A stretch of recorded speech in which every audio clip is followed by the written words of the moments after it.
Praise be Jesus and Mary, now and forever. Today's readings have as their main theme the coming of the forerunner, the coming of John the Baptist, who prepared for our Lord's coming and his ministry. So it's an appropriate theme for the next to last day of Advent when we prepare for Christ's coming at Christmas. A secondary theme that we see in the first reading is the idea of purification. That's when the Messiah comes. One of his main missions will be to purify God's people, beginning with the religious leaders, identified as the sons of Levi in Malachi 3, verse 3. The Levites were the clerical tribe in Israel. They were entrusted with all the matters related to worship and religious instruction, and they had become negligent and sinful. Just as politics is downstream from culture, so too the spiritual state of God's people is usually downstream from his priests. If the priests, who are God's mediators, his go-betweens between him and the people, if God's priests are sinful, sacrilegious, self-centered, worldly, unbalanced spiritually, we shouldn't expect much better from the flock.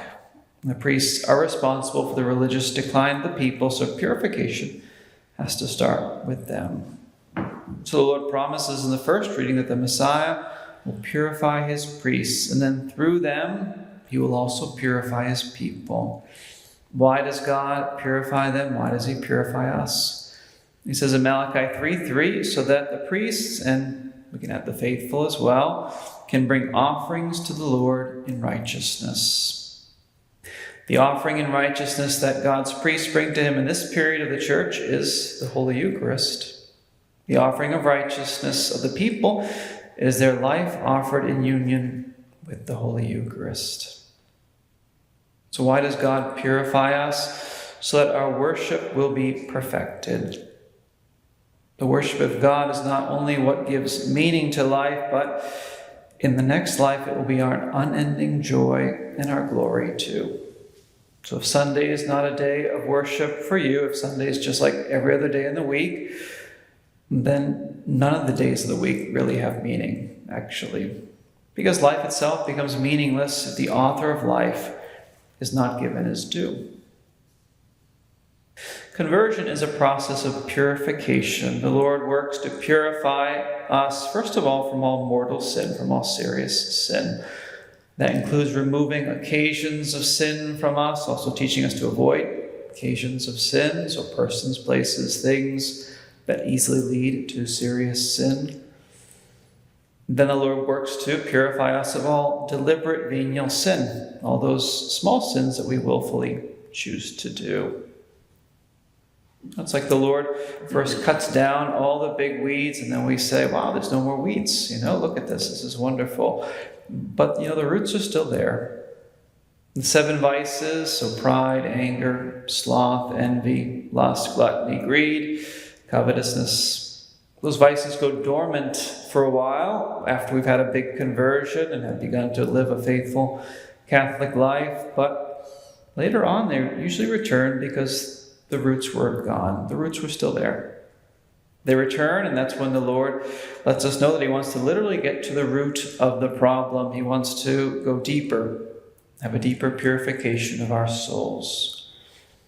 As he takes away our consolations and our good feelings about doing spiritual things, the Lord helps us to better see those roots that still needed to be weeded out.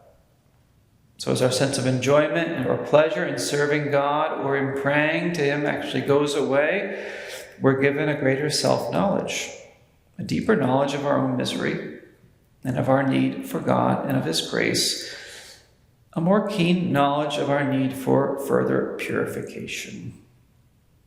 Also, the depriving us of consolations and good feelings is meant to help us not trust too much in ourselves, because we can see many of our miseries that are still within us. It's meant to purify our love. It's meant to teach us humility and detachment. So detachment from control and comforts, detachment from our own wills. It forces us to either turn to the Lord and cling to him for help in a spirit of faith, or we end up turning away from him and giving up spiritually, or just maybe throwing ourselves back into worldly comforts and distractions. St. Thérèse wrote the following to her sister Celine. She said, "What a grace it is when in the morning we feel no courage, no strength to practice virtue. That is the moment to put the axe to the root of the tree. And what a profit at the end of the day, in one act of love, even unfelt love, all is repaired," she says.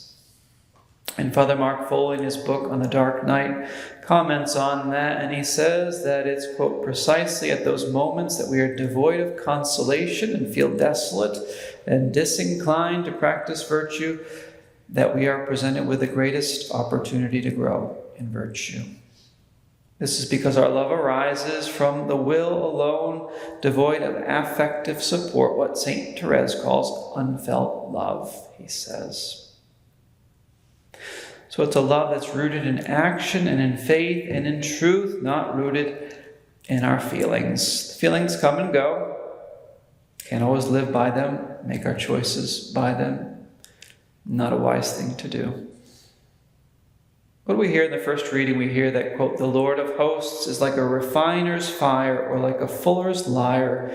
He will sit refining and purifying silver. He will purify the sons of Levi, refining them like gold or like silver, that they may offer due sacrifice to the Lord." Malachi 3, verses 2 and 3. Or as St. Paul would say, he says, "I'm confident that the one who begun the good work in you," meaning your sanctification, your purification. He says, "I'm confident that he will bring it to completion at the day of Jesus Christ," Philippians 1:6. So we need to stay faithful and prayerful, especially when we don't feel like doing that. It's especially when we need to stay faithful and prayerful and vigilant and be careful about what we do, what we say, how we act, how we react. Lastly, what's the attitude that we need to have during these times of purification? It's an attitude, again, of trusting abandonment to the will of God, total surrender. As the antiphon on the Office of Readings on Tuesday, week 2 says, it says, "Surrender to God and he will do everything for you." Surrender to God and he will do everything for you.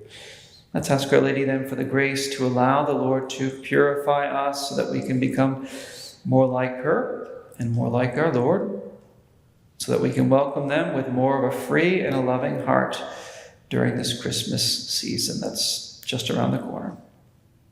Praise be Jesus and Mary, now and forever.